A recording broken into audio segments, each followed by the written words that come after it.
This is what all the fuss is about. Bow. You've been waiting for it. I've been waiting for it. The affiliates present Trendsetter live with Trendsetter Sense. I was influenced by a lot of hip hop during that time because it was new. And then the other side was like Prince and Jimmy Jam and Terry Lewis. And, right. Then on to LA and Babyface and Teddy. And in Atlanta, for us, it was like, we always felt like we wasn't accepted. It was always like New York, LA, all that. We ain't have no music scene back then. So, I think once we got a hold to it, me and JD, it was like, me and JD was kicking it before we even put records out, hoping to put records out. Right. And so it was just that the amalgamation of all this stuff started happening. And then you had like the Depeche Modes and stuff from Europe happening at the same time.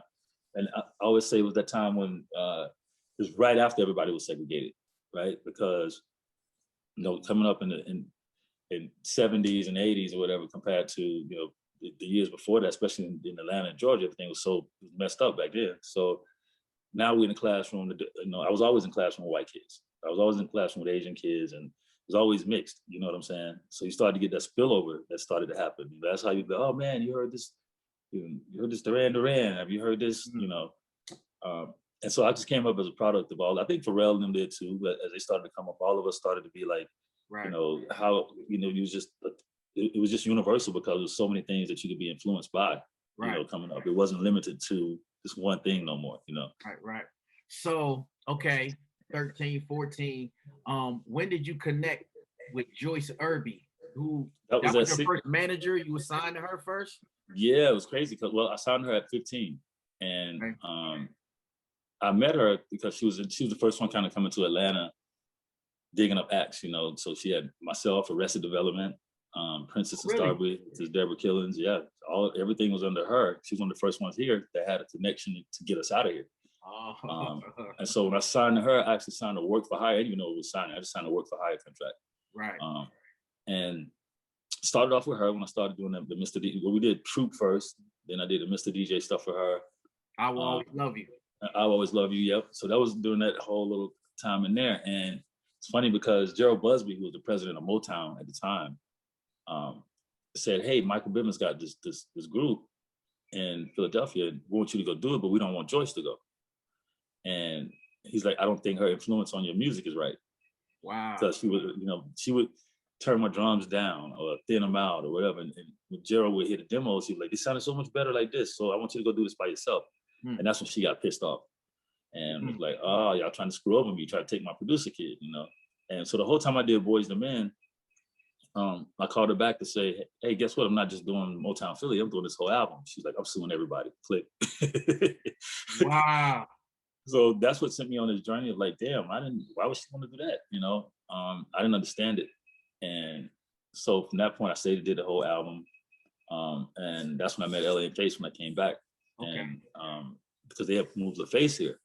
And she knew LA and Face because they were all on Solar, right? Okay. They were all like Deal and Climax. And right.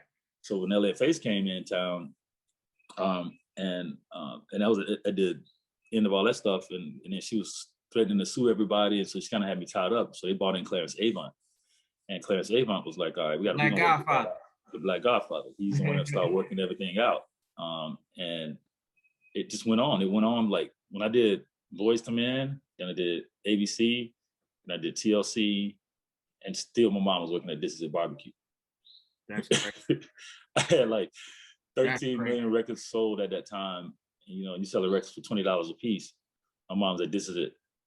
Wow. So we didn't settle that to way after the TLC record. And by the time Money was Sweet. It was like it was like an escrow or something like that. Like, and with LA and Babyface were like they wanted to continue to have you working and yep. I mean, what's going in your mind at that time? Like, you got hit records and your mom is still working at This Is It. So I had some friends of mine from the street that gave me some money. Because at that point, everybody knew it was going to happen, When I had these friends of mine, and it's like, "Man, we want to get in the industry. We'll give you some money to, to give us a point or get us in the industry." So I had that little money, and that was all right with me. And they gave me the SL. So I gave the SL to my mom, she's driving This Is It in a white SL at the time, dropped $550, which was making no sense. Yeah, and from that point, I was just like, I just wanted to work. And so finally, she came out of the woodwork one day and just showed up at the lawyer's office. We're like, let's make a deal. This doesn't make any sense. You know, by the time, dude, it was like $2 million sitting. That's crazy. And I was 19. So that deal, you ended up getting that money. I ended up getting the money, and I ended up building Dark. That's how you ended up doing Dark. Yep. I took the first money I got and built the studio with it. Wow. So I knew I felt like I got kicked out. We were working at Bobby Brown's studio, which is now Stink On You, right? Oh, I didn't know that was Bobby Brown's studio. That was Bobby Brown's studio. Oh, and that's crazy. We were working in there on another bad creation.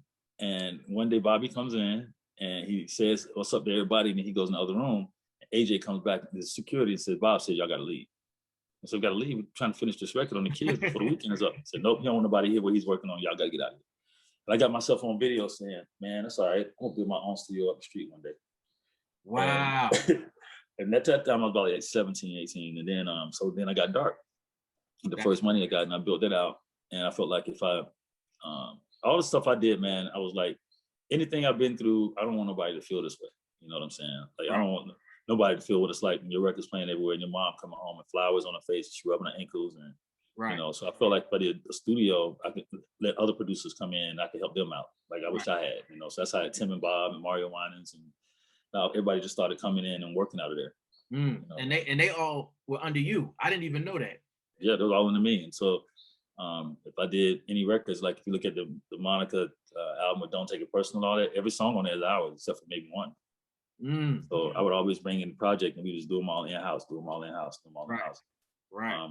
The second Boyz II Men album, all that stuff, Tim and Bob on the second sides of it, it was just all in-house at that point, just having people, you know, spin off of what I've been doing. And at the same rate, it was like, you know, we had a little workforce. And so, and at that time we were doing albums. So like, that's why I did so many songs, because we didn't think of a song. We thought of it like a project. And so I had to go in and do 7 songs or 8 songs or 9 songs, 10 songs, you know? Right.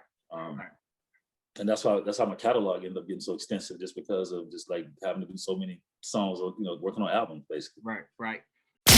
This is what all the fuss is about. You've been waiting for it. I've been waiting for it. The affiliates present Trendsetter live with Trendsetter Sense.